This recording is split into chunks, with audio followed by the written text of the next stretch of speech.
So, all right, your next presenter, he is a treat. He is a wildlife ecologist at the Urban Wildlife Institute at the Lincoln Park Zoo. Please put your hands together for Travis Gallo.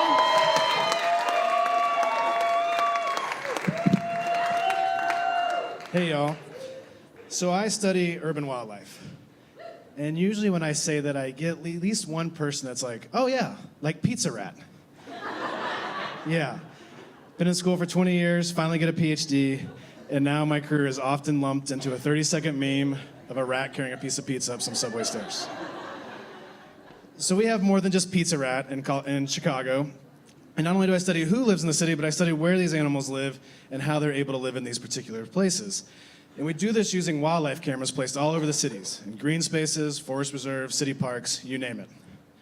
And we've been doing this project for almost 10 years now, so not surprisingly, we have one of the largest databases of photos of animals humping. Yeah, we get people humping too. Those are always fun for the interns to find. Right, going through the computer, going through photos, raccoon, raccoon, squirrel, squirrel. Oh, what the fuck? Yeah, it's terrible. So before you guys plan your next nooner with your partner in the woods, remember, we're out there watching. So one of the questions we're trying to ask are, how are certain animals able to live in particular green spaces in the city? Is it the types of trees that are in these green spaces? Maybe the number of trees in the green spaces? Maybe it's the size of the green space or just the type of green space. We recently found that cemeteries and golf courses were just as good as forest reserves when it comes to wildlife habitat. And understanding this information is important because if we start thinking about wildlife or keeping wildlife in mind while we're planning green spaces, we'll start to create cities that are more wildlife friendly.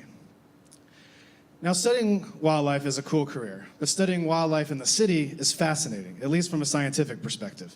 It's fascinating because cities are so different compared to the great wild wilderness where all good wildlife biologists like myself are supposed to go be rugged, maybe never take showers, and study exotic species. It's so different, in fact, that a lot of the principles and theories that we learned in college don't often apply to the city. So take, for example, one well-known theory in ecology, the theory of island biogeography. We use the theory of island biogeography to understand the probability that an animal can colonize an island and if it can persist once it's there. And there's two things you need to know about the theory of island biogeography for tonight.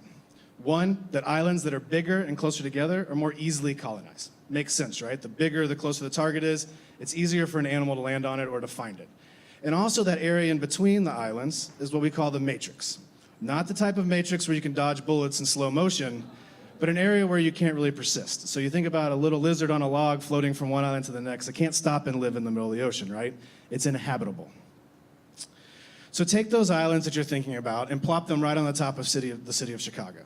And think of them as green spaces, city parks, forest reserves, cemeteries. Same rules apply. The bigger they are, the closer they are together, an animal can get to them quicker. But now that area in between, the urban matrix, is no longer inhabitable. It's definitely not hospitable. An animal can move through it, right? A coyote can move through connected backyards or through alleyways, but there are some barriers that do exist, like buildings. Animals can't move through the middle of buildings, and there's lots of buildings in Chicago. And there's some areas an animal might be able to move through, but there's just too many goddamn people, so it stays away. Sort of like us avoiding Michigan Avenue in the middle of summer. So the urban matrix isn't completely inhabitable. It's also not completely permeable, but it's semi-permeable, and this can really change the way we think about how an animal might move through the city. It may not just be about the size and the distance of these green spaces apart, but it may be like, how the fuck do I get from here to here and through all this shit of the city? So I've been working on a project lately trying to incorporate or trying to use circuit theory to understand how an animal might move through this urban matrix. And circuit theory is how electrical currents move through a grid. And they move through this grid based off how conductive or resistant that grid is, but also the pool between the source where the energy starts, or the electricity starts, and the pool where the electricity wants to go. So thinking along these lines about how an animal might move through the city. So theoretically, we can set one green space as the source where the animal's gonna start, and another one as the pool where the animal's gonna go, and we can change the city to this layer of resistance based off of our understanding of particular animals. So for example, it's probably easier for a raccoon to move down some railroad tracks than it is for him to move, let's say, down State Street. Or a skunk might more easily want to cut through a golf course compared to maybe the wide open Walmart parking lot. So we change the city to this layer, this grid of resistance, And then we let those electrical currents meander from one green space or from one point to the next, finding the path of least resistance, as if they're animals moving through the city. Ultimately, this will help us understand how an animal might move through the city and where we can plan and protect green spaces in order to make a city, or in order to improve what we call connectivity through the urban matrix.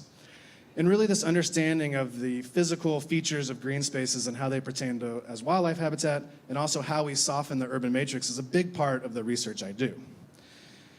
Now, I know what some of you might be thinking. Who cares? I think about that every night before I go to bed. Because we live in a city with high gun violence, we have schools being shut down in marginalized communities, we have an incredibly long waiting list for public housing, and an unforgivable amount of segregation in this city. And here this guy's up here talking about raccoons. But I do think that this type of work can be connected to one social justice issue that's often not discussed, and that's nature inequality. We have a disproportionate amount of quality green spaces in our more affluent neighborhoods than we do in our poorer neighborhoods. And what I mean by quality green space is a wooded lot that has high tree diversity, therefore having high bird diversity, or city parks that have prairie flowers and prairie grasses that people can enjoy, or a green space that's safe enough for a kid to run around and maybe see a chipmunk and chase butterflies and catch fireflies. There's a lot of research that's come out lately that show that the time spent in green spaces actually lowers people's cortisol levels. So it lowers their stress. So essentially, nature is good for our health, and everyone deserves equal access to nature. And so we need to be planning and thinking about putting these green spaces in the communities that need them the most.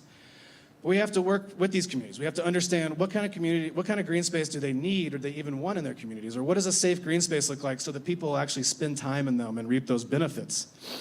So it can't just be about conserving wildlife and protecting nature, it has to be about people also.